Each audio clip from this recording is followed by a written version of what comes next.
পৃষ্ঠা ৮১। পঞ্চম অধ্যায়। আনুগত্য। আনুগত্য কাকে বলে? আনুগত্য অর্থ মান্য করা, মেনে চলা, আদেশ ও নিষেধ পালন করা, উপরন্তু কোনো কর্তৃপক্ষের ফরমান ফরমায়েশ অনুযায়ী কাজ করা প্রভৃতি। আল কোরআনে এবং হাদিসে রাসূলে এর প্রতিশব্দ হিসেবে যেটা পাই সেটা হলো এতায়াত। এতায়াতের বিপরীত শব্দ হলো মাসিয়াত বা এসিয়ান, যার অর্থ নাফরমানি করা, হুকুম অমান্য করা প্রভৃতি। প্রকৃত আনুগত্য বা প্রকৃত এতায়াত হল সর্বোচ্চ ক্ষমতার অধিকারী আল্লাহর যাবতীয় হুকুম আহকাম মেনে চলা। এটাই মানুষের একমাত্র দায়িত্ব, কর্তব্য এবং করণীয় কাজ, যা ইবাদত নামেই অভিহিত।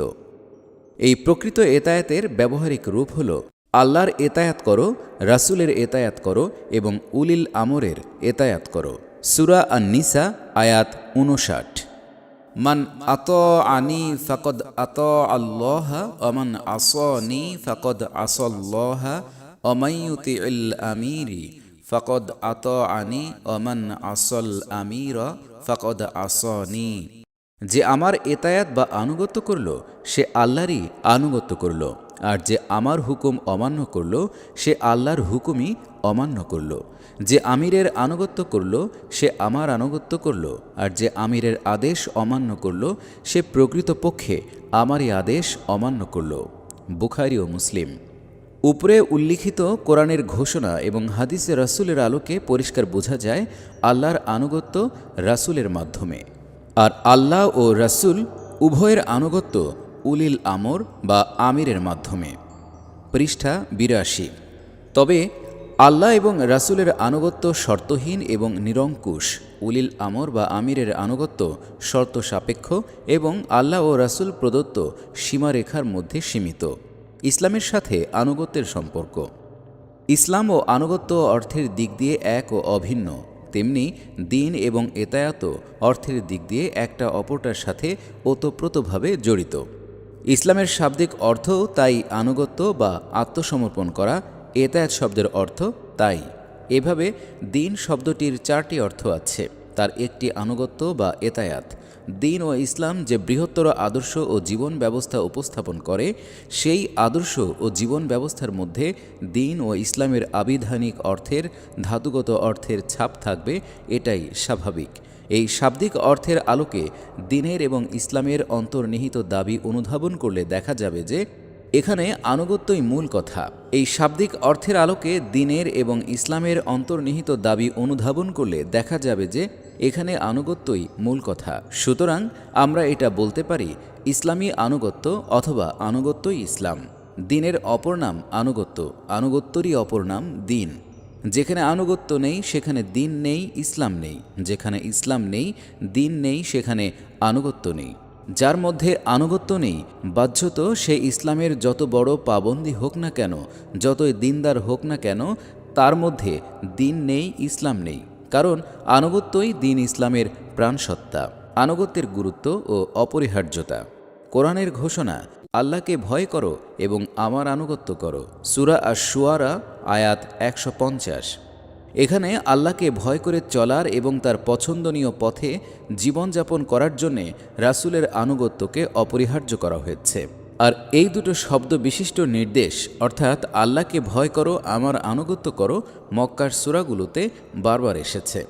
কোরআনে হাকিমের আরও ঘোষণা, হে ঈমানদারগণ, আনুগত্য করো খোদার, আনুগত্য করো রাসূলের এবং সেসব লোকেরও যারা তোমাদের মধ্যে সামগ্রিক দায়িত্ব সম্পন্ন। অতপর তোমাদের মধ্যে কোনো ব্যাপারে মতবিরোধের সৃষ্টি হয়, তবে তা আল্লাহ ও রাসূলের দিকে ফিরিয়ে দাও, যদি তোমরা প্রকৃতই খোদা ও পরকালের প্রতি ঈমানদার হয়ে থাকো। এটাই সঠিক কর্মনীতি এবং পরিণতির দিক দিয়েও এটাই উত্তম। সূরা আন-নিসা আয়াত ৫৯। ঈমানদার লোকদের কাজ তো এই যে যখন তাদেরকে আল্লাহ ও রাসূলের দিকে ডাকা হবে, যেমন রাসূল তাদের মামলা মোকদ্দমার ফয়সালা করে দেয়, তখন তারা বলে আমরা শুনলাম ও মেনে নিলাম। সূরা আন-নূর আয়াত ৫১। কোনো মুমিন পুরুষ ও কোনো মুমিন স্ত্রী লোকেরও এই অধিকার নেই যে আল্লাহ ও তার রাসূল যখন কোনো বিষয়ে ফয়সালা করে দেবে তখন সে নিজেই সেই ব্যাপারে কোনো ফয়সালা করার ইখতিয়ার রাখবে। সূরা আল আহজাব আয়াত ৩৬। এখানে লক্ষণীয় এই এতায়াতকে আল্লাহর প্রতি এবং আখেরাতের প্রতি ইমানের অনিবার্য দাবি হিসেবে পেশ করা হয়েছে। হাদিসে রাসূলে বলা হয়েছে, হযরত আবদুল্লাহ ইবনে ওমর রাদিয়াল্লাহু তাআলা আনহু বলেন, রাসূলুল্লাহ সাল্লাল্লাহু আলাইহি ওয়াসাল্লাম বলেছেন, মুসলমানদের উপর নেতার আদেশ শোনা ও মানা অপরিহার্য কর্তব্য। চাই সে আদেশ তার পছন্দনীয় হোক আর অপছন্দনীয় হোক। তবে হ্যাঁ, যদি আল্লাহর নাফরমানিমূলক কোনো কাজের নির্দেশ হয় তবে সেই নির্দেশ শোনা ও মানার কোনো প্রয়োজন নেই। বুখারী ও মুসলিম। পৃষ্ঠা ৮৪। عن أبي الوليد عبادة بن الصامت رضي الله تعالى عنه قال بايعنا رسول الله صلى الله عليه وسلم على السمع والطاعة في العسر واليسر والمنشط والمكره وعلى أثرة علينا وعلى أن لا تنازع الأمر أهله إلا أن تروا كفرا بواحا عندكم من الله تعالى فيه برهان وعلى أن نقول الحق إنما كنا لا نخاف في الله لومة لائم। হযরত আবু ওলীদ ওবাদা ইবনে সামেত রাদিয়াল্লাহু তাআলা আনহু বলেন, আমরা নিম্নোক্ত কাজগুলোর জন্যে রাসূলের কাছে বায়াত গ্রহণ করেছিলাম। ১. নেতার আদেশ মনোযোগ দিয়ে শুনতে হবে, তা দুঃসময় হোক আর সুসময় হোক, খুশির মুহূর্তে হোক আর অখুশির মুহূর্তে হোক। ২. নিজের তুলনায় অপরের সুযোগ সুবিধাকে অগ্রাধিকার দিতে হবে। ৩. সাহেবে আমরের সাথে বিতর্কে জড়াবে না, তবে হ্যাঁ, যদি নেতার আদেশ প্রকাশ্য কুফুরির শামিল হয় এবং সে ব্যাপারে আল্লাহর পক্ষ থেকে তোমাদের কাছে যথেষ্ট দলিল প্রমাণ থাকে তাহলে ভিন্ন কথা। ৪. যেখানে যে অবস্থাতেই থাকি না কেন হক কথা বলতে হবে, আল্লাহর পথে কোনো নিন্দুকের ভয় করা চলবে না। বুখারী ও মুসলিম। এখানে আল কোরআন এবং হাদিসে রাসূল সাল্লাল্লাহু আলাইহি ওয়াসাল্লামের আলোকে আনুগত্যের যে গুরুত্ব এবং অপরিহার্যতা আমরা বুঝতে পারি। মানুষের সমাজ জীবনে বিভিন্ন ক্ষেত্রে এমনকি প্রাণী জগতেও এর বাস্তবতার ও যথার্থতার প্রমাণ পাওয়া যায়। পৃষ্ঠা ৮৫। ক্ষুদ্র একটা পরিবার থেকে শুরু করে বিভিন্নমুখী প্রতিষ্ঠানের গঠনমুখী কার্যক্রম প্রতিষ্ঠানের সাথে সংশ্লিষ্ট লোকদের আনুগত্যের উপরে নির্ভরশীল। বিশেষ করে যে কোনো আন্দোলনের সংগঠনের জন্যে আনুগত্যই চালিকা শক্তি বা প্রাণশক্তির ভূমিকা পালন করে। ইসলামে আনুগত্য ও শৃঙ্খলার গুরুত্ব আরও অনেক বেশি। ইসলামের এই আনুগত্য ও শৃঙ্খলাকে অনেকে আবার অবাস্তব অসম্ভবও মনে করতে চান। তাদের মনকে সন্দেহ সংশয় মুক্ত করার জন্যে ইসলামের বাইরেও যে এর গুরুত্ব স্বীকৃত, এর বাস্তব পর্যবেক্ষণের প্রয়োজন আছে। ইসলামের বিজয়ের শুভ সংবাদ বিশ্বজোড়া খেলাফতের ওয়াদা আল্লাহর পক্ষ থেকে সূরা নূরের মাধ্যমে দেয়া হয়েছে। এই ওয়াদার আগে ঈমানদারদের যে পরিচয় দেয়া হচ্ছে তাতে আনুগত্যের চরম পরাকাষ্ঠা দেখাবার কথাই উল্লিখিত হয়েছে। বলা হয়েছে, মুমিনদের একমাত্র পরিচয় হলো যখন তাদেরকে আল্লাহ ও রাসূলের পক্ষ থেকে কোনো ফরমান শোনার জন্যে ডাকা হয় তখন তাদের মুখ থেকে মাত্র দুটি শব্দই উচ্চারিত হয়। একটা হলো আমরা মনোযোগ দিয়ে শুনলাম, দ্বিতীয়টা হলো মাথা পেতে এই নির্দেশ মেনে নিলাম। এইরূপ দ্বিধাহীন নির্ভেজাল আনুগত্যই সাফল্যের চাবিকাঠি। আনুগত্যহীনতার পরিণাম আল কোরআন ঘোষণা করেছে, হে ঈমানদারগণ, তোমরা আল্লাহর আনুগত্য করো এবং রাসূলের অনুসরণ করো আর নিজেদের আমল বিনষ্ট করো না। সূরা মুহাম্মদ আয়াত ৩৩। এই আয়াতের পূর্বাপর যোগসূত্র এবং নাজিলের পরিবেশের দৃষ্টিতে এর অর্থ দাঁড়ায় আনুগত্যহীনতা সমস্ত নেক আমলকে বরবাদ করে দেয়। নবী সাল্লাল্লাহু আলাইহি ওয়াসাল্লামের পেছনে জামাতের সাথে নামাজ পড়েছে তারাই যখন যুদ্ধে যাওয়ার নির্দেশ অমান্য করল তাদের সমস্ত আমল ধুলায় মিশে গেল। আল্লাহ তাদেরকে মুনাফিক নামে ঘোষণা করলেন। পৃষ্ঠা ৮৬।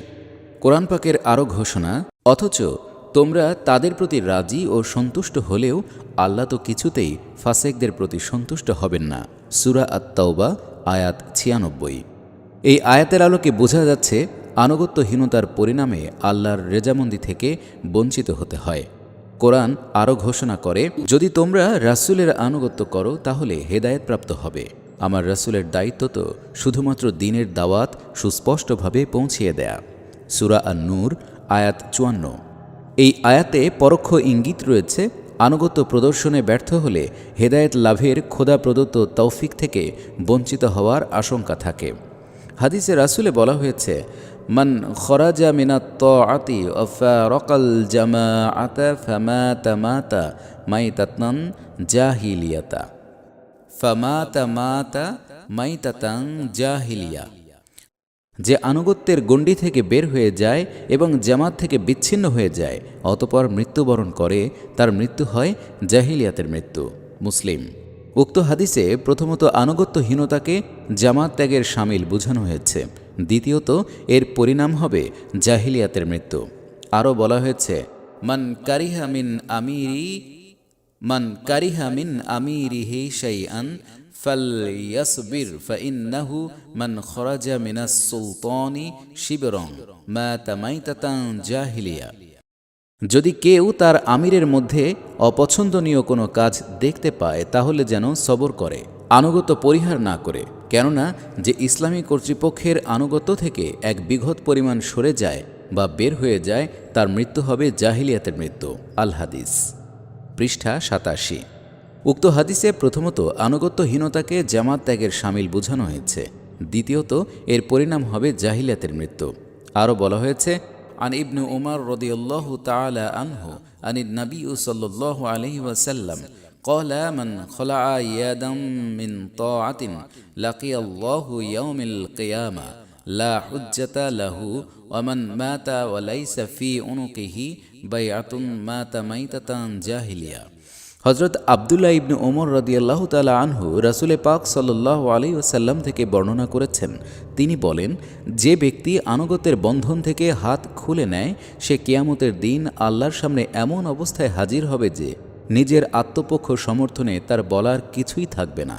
আর যে ব্যক্তি বায়াত ছাড়া মারা যাবে তার মৃত্যু হবে জাহিলিয়াতের মৃত্যু। মুসলিম।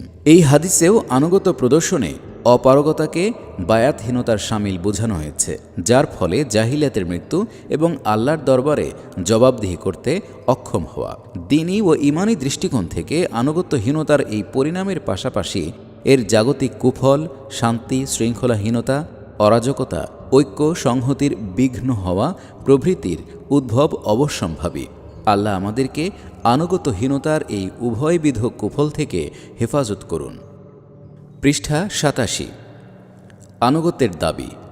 আমরা দ্বীন ও ইসলামের সাথে আনুগত্য বা এতায়াতের যে সম্পর্ক দেখিয়েছি তার আলোকেই বলতে হয়, ইসলামের বাঞ্ছিত আনুগত্য তাকেই বলা যাবে যেটা হবে মনের 16 আনা ভক্তি শ্রদ্ধা সহকারে, পূর্ণ আন্তরিকতা ও নিষ্ঠা সহকারে, স্বতঃস্ফূর্ত প্রেরণা সহকারে।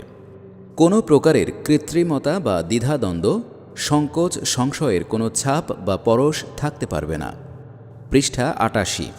এই আনুগত্য প্রাণহীন আনুষ্ঠানিকতা মাত্র হলে চলবে না।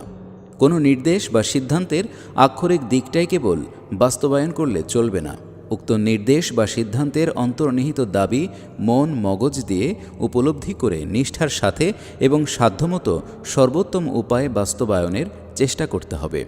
আল্লাহর কোরআন এই প্রসঙ্গে ঘোষণা করেছে, আপনার রবের কসম, তারা কখনো ঈমানদার হতে পারবে না যতক্ষণ না তাদের পারস্পরিক ঝগড়া বিবাদ মামলা মোকদ্দমার ব্যাপারে একমাত্র আপনাকেই ফায়সালা দানকারী হিসেবে গ্রহণ করবে। অতঃপর আপনার দেয়া সিদ্ধান্তের প্রতি তাদের মনে দ্বিধা সংশয় থাকবে না এবং ওই সিদ্ধান্ত সর্বোত্তম উপায়ে মাথা পেতে নেবে। সূরা আন-নিসা আয়াত 65। মুনাফিকদের আনুগত্যের দাবির কৃত্রিমতা প্রসঙ্গে সূরায়ে নূরে আল্লাহ বলেছেন, বলে দিন হে নবী, কসম খেয়ে আনুগত্য প্রমাণের তো কোনো প্রয়োজন নেই। আনুগত্যের ব্যাপারটা তো খুবই পরিচিত ব্যাপার। সন্দেহ নেই আল্লাহ তোমাদের আমল সম্পর্কে অবগত আছেন। সূরা আন-নূর আয়াত 53। আনুগত্যের পূর্বশর্ত।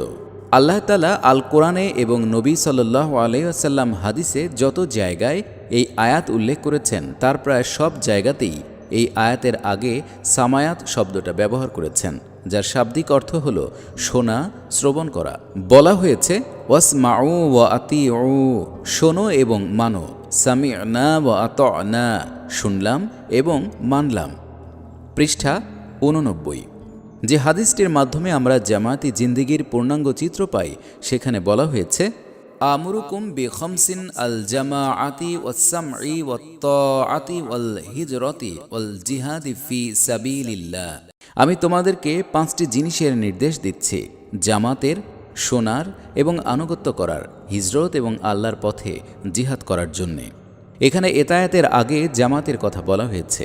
এই থেকেও পরিষ্কার হয় যে কোনো নির্দেশ ও কোনো সিদ্ধান্ত বাস্তবায়ন করতে হলে সেই সিদ্ধান্তটা কি তা আগে ভালোভাবে জানা ও বোঝা দরকার।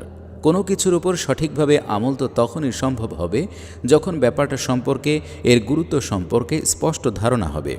শুধু নির্দেশ বা সিদ্ধান্ত আক্ষরিকভাবে জানলেও যথেষ্ট হয় না, এর অন্তর্নিহিত দাবি এবং বাস্তবায়ন পদ্ধতি সম্পর্কে জ্ঞান থাকা দরকার।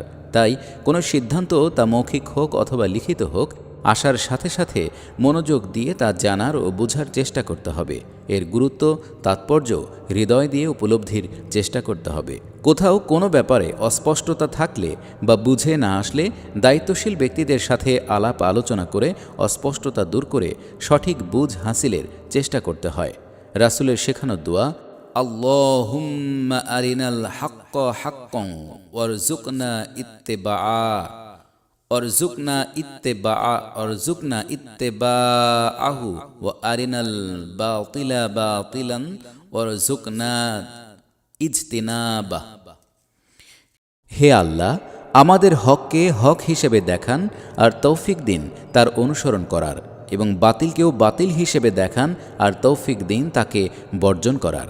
এর অন্তর্নিহিত তাৎপর্য কি? হকের অনুসরণ করার জন্যে হককে হক হিসেবে চিনতে পারা অপরিহার্য। বাতিলকে বর্জন করতে হলে তেমনি বাতিল সম্পর্কে পরিষ্কার ধারণা থাকা জরুরি। এমনিভাবে যে কোনো জিনিসের গ্রহণ বর্জনের ক্ষেত্রেই একথা প্রযোজ্য। কোনো সাংগঠনিক সিদ্ধান্ত বাস্তবায়ন এবং অনুসরণের ব্যাপারটা উক্ত সিদ্ধান্ত জানা, বুঝা এবং গুরুত্ব ও পদ্ধতিগত জ্ঞানের উপরই নির্ভরশীল। পৃষ্ঠা 90। ওজর পেশ করা গুনাহ।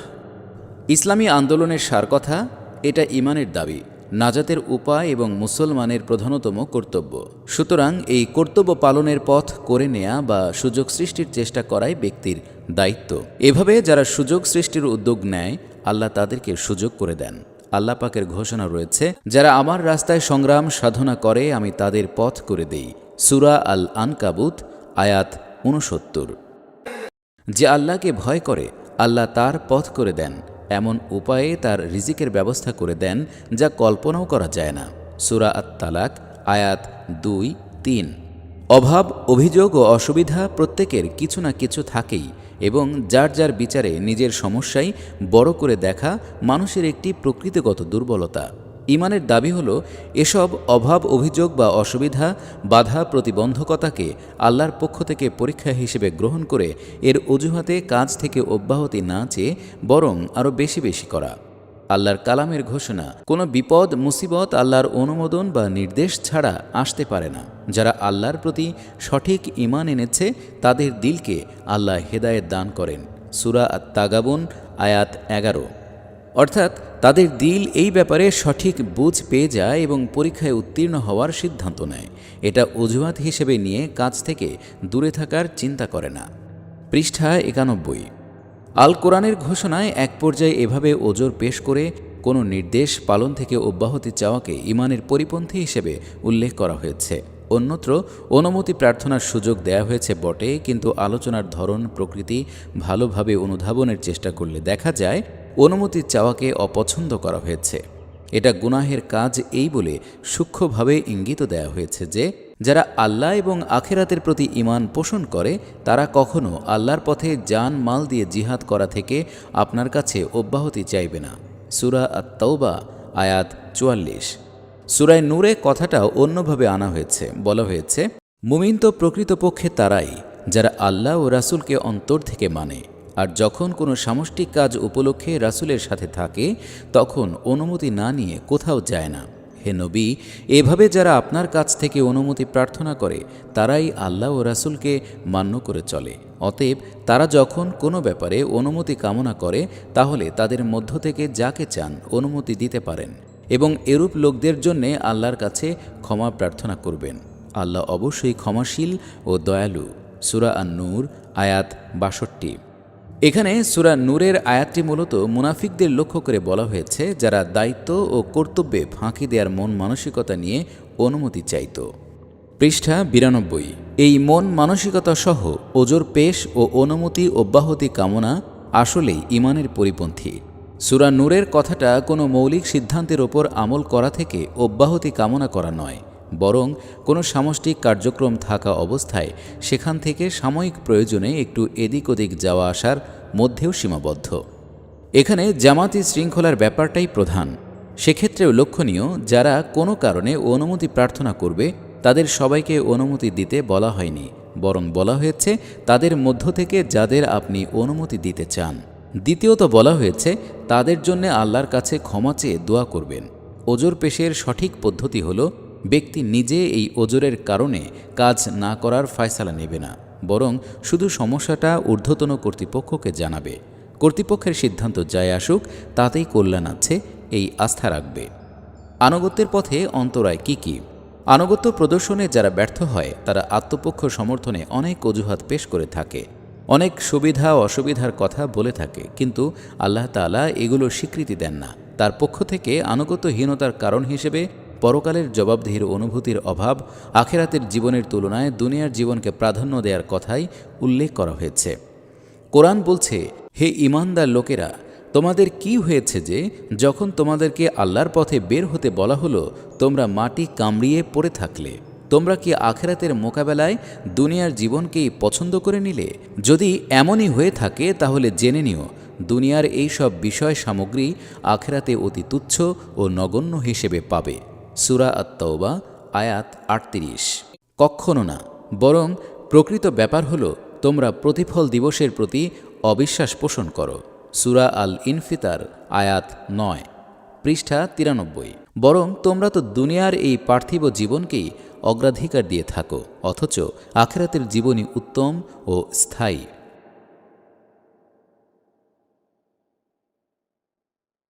সূরা আল আলা আয়াত ১৬-১৭। তোমাদেরকে বেশি বেশি করে দুনিয়া ভোগ করার প্রবণতা এবং একে অপরকে এই ব্যাপারে ডিঙিয়ে যাওয়ার মানসিকতা গাফলতির মধ্যে নিমজ্জিত করে রেখেছে।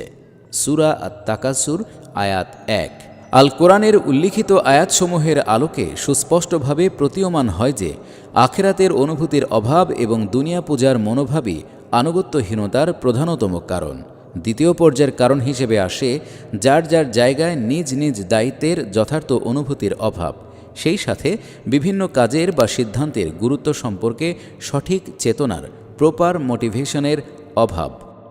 কাজটা হলে কি কি কল্যাণ বা লাভ হবে, না করলে কতটা ক্ষতি ব্যক্তির হবে, কতটা ক্ষতি আন্দোলন ও সংগঠনের হবে, এই চেতনা ও উপলব্ধির অভাবও সাধারণভাবে আনুগত্যের পথে বাধা হয়ে দাঁড়ায়। উপরে বর্ণিত কারণ ছাড়াও কিছু মারাত্মক ও ক্ষতিকর কারণ রয়েছে যেগুলোর কারণে জেনে বুঝেও মানুষ আনুগত্য করতে ব্যর্থ হয়। ১. গর্ব, অহংকার, আত্মপূজা ও আত্মম্ভরিতা। গর্ব অহংকার মূলত ইবলিসি চরিত্র। ইবলিস আল্লাহর হুকুম পালনে ব্যর্থ হলো কেন? আল্লাহ বলেন সে হুকুম পালনে অস্বীকার করল এবং অহংকার প্রদর্শন করল। সূরা আল বাকারা আয়াত ৩৪। আল্লাহ কখনও অহংকারীকে পছন্দ করেন না। সূরা লুকমান আয়াত ১৮। হাদিসে কুদসিতে বলা হয়েছে, আল্লাহ বলেন, অহংকার তো আমার চাদর, একমাত্র আমার জন্যেই শোভনীয়। যে অহংকার করে সে প্রকৃতপক্ষে আমার চাদর নিয়েই টানাটানি করতে ব্যর্থ প্রয়াস পায়। পৃষ্ঠা ৯৪। মানুষের দুর্বলতার এই ছিদ্র পথ বেয়ে ইবলিস সুযোগ গ্রহণ করে, তার মনে আবার হাজারো প্রশ্ন তুলে দেয়। সিদ্ধান্ত কে দিল? হুকুম আবার কার মানব? আমি কি আর সে কে? এই অবস্থায় মানুষের উচিত ইবলিসের আক্রমণ থেকে বাঁচার জন্যে আল্লাহর শরণাপন্ন হওয়া, তার কাছে আশ্রয় প্রার্থনা করা। এটা একটা রোগ মনে করে, ইবলিসি প্রতারণা মনে করে কেউ যদি কাতর কণ্ঠে আল্লাহর কাছে আশ্রয় চায়, তাহলে আল্লাহ সে ফরিয়াদ শুনে থাকেন, তার বিপন্ন বান্দাকে সাহায্য করে থাকেন।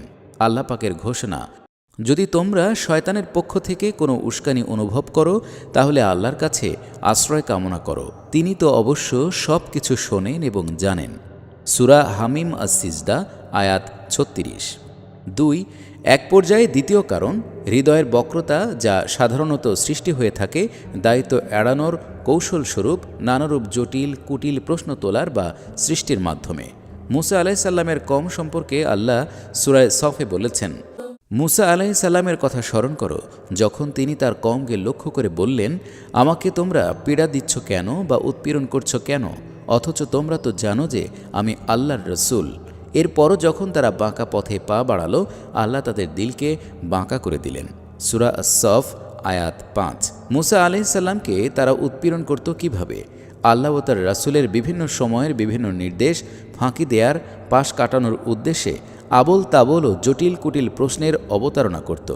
আল্লাহ তাআলা এটাকেই বাঁকা পথে চলা হিসেবে উল্লেখ করেছেন। আর এর পরিণামে সত্যি সত্যি আল্লাহ তাদের দিলকে বক্র করে দিয়েছেন। এভাবে নবীর প্রতি ঈমানের ঘোষণা দেওয়ার পরও ফাসেকদের অন্তর্ভুক্ত হয়েছে নিজেদের কর্মদোষে। পৃষ্ঠা 95। আল্লাহ তাআলা উম্মতে মুহাম্মদীকে এই রোগ থেকে মুক্ত রাখার জন্যেই বনী ইসরায়েলের কীর্তিকলাপ ও তার পরিণাম সম্পর্কে অবহিত করেছেন। সেই সাথে হেদায়েত লাভের পর হৃদয়ের বক্রতার শিকার হয়ে যাতে আবার গোমরাহের শিকারে পরিণত না হয়, এই জন্যে দোয়া শিখিয়েছেন। হে আমাদের রব, একবার হেদায়েত দানের পর তুমি আমাদের হৃদয়কে বাঁকা করে দিও না। তোমার পক্ষ থেকে আমাদের জন্যে খাস রহমত দান করো। তুমি তো অতিশয় দাতা ও দয়ালু। সূরা আল ইমরান আয়াত 8। 3। এই পর্যায়ের তৃতীয় কারণটি হল অন্তরের দ্বিধাদ্বন্দ্ব ও সংশয় সন্দেহের প্রবণতা। সাধারণত এই মানসিকতা জন্ম লাভ করে লাভ ক্ষতির জাগতিক ব্যাখ্যা বিশ্লেষণ ও হিসাব নিকাশের প্রবণতা থেকেই। আল কোরআনে সূরা হাদীদের মাধ্যমে আখেরাতের ঈমানদার ও মুনাফিকদের সংলাপের যে বিবরণ পাওয়া যায় তা গভীরভাবে লক্ষ্য করলে এই সত্যটাই ধরা পড়ে। আল্লাহ বলেছেন, সেই দিন মুনাফিক নারী পুরুষদের অবস্থা এমন হবে যে তারা মুমিনদেরকে ডেকে বলবে, একটু আমাদের দিকে তাকিয়ে দেখো না, যাতে করে আমরা তোমাদের নূর থেকে একটু ফায়দা নিতে পারি। কিন্তু তাদের বলা হবে, পেছনে ভাগো, অন্য কোথাও নূর তালাশ করে দেখো। অতপর তাদের মাঝে একটা প্রাচীর দিয়ে আড়াল করে দেয়া হবে, যার একটা দরজা থাকবে। সেই দরজার ভেতরে থাকবে রহমত আর বাইরে থাকবে আজাব। তারা অর্থাৎ মুনাফিক মুমিনদেরকে ডেকে ডেকে বলবে, আমরা কি তোমাদের সাথে ছিলাম না? মুমিনরা উত্তরে বলবে, হ্যাঁ ছিলে তো বটেই, তবে তোমরা নিজেরাই নিজেদেরকে ফিতনার শিকারে পরিণত করেছিলে। তোমরা ছিলে সুযোগ সন্ধানী, সুবিধাবাদী।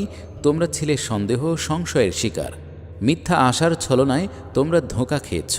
অবশেষে আল্লাহর শেষ সিদ্ধান্ত এসেই গেছে, আর সেই ধোঁকাবাজ অর্থাৎ শয়তান শেষ মুহূর্ত পর্যন্ত তোমাদেরকে আল্লাহর ব্যাপারেও ধোঁকায় ফেলে রাখতে সক্ষম হয়েছে। সূরা আল হাদীদ আয়াত 13-14। পৃষ্ঠা 96। উক্ত আয়াতের শেষের দিকের কথাগুলো সুযোগ সন্ধানী ও সুবিধাবাদী, মন মানসিকতা, সন্দেহ সংশয় এবং মিথ্যা আশার ছলনা, এই তিনটি জিনিসই মানুষের মধ্যে সৃষ্টি হয় বস্তুবাদী চিন্তা থেকে, লাভ ক্ষতির জাগতিক হিসাব নিকাশ থেকে, যা পরিণামে আনুগত্যহীনতার জন্ম দিয়ে থাকে। আনুগত্যের পরিবেশ সৃষ্টির রুহানি উপকরণ। এই বিষয়টা বিশেষ করে দায়িত্বশীলদের জন্যে, কিন্তু সর্বস্তরের দায়িত্বশীল তো কর্মীদের মধ্য থেকেই এসে থাকে। তাছাড়া সংগঠনের বাইরে জনগোষ্ঠীর মাঝে আন্দোলনের প্রভাব বলয় সৃষ্টির ক্ষেত্রে সাধারণ কর্মীরাও তো পরিচালনা বা নেতৃত্বের ভূমিকা পালন করে থাকে। কাজেই নেতা কর্মী সবার জন্যেই এটা প্রযোজ্য। আনুগত্যের পরিবেশ সৃষ্টির ক্ষেত্রে আমার জানা মতে তিনটি উপকরণকে রুহানি উপকরণ বলা যায়, অথবা এই তিনটিকে কেন্দ্র করে আনুগত্যের ক্ষেত্রে রুহানি পরিবেশ সৃষ্টি হয়ে থাকে। 1. সর্বপর্যায়ে দায়িত্বশীল ব্যক্তিগতভাবে এবং সংগঠন পরিচালনার ক্ষেত্রে নিষ্ঠার সাথে আল্লাহ ও রাসূলের আনুগত্য করবে।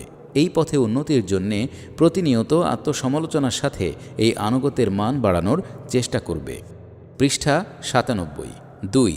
কেন্দ্রীয় নেতৃত্ব কেন্দ্রীয় বডির সিদ্ধান্তের প্রতি নিষ্ঠার সাথে শ্রদ্ধা পোষণ করবে, অত্যন্ত যত্ন সহকারে তা বাস্তবায়নের প্রয়াস চালাবে।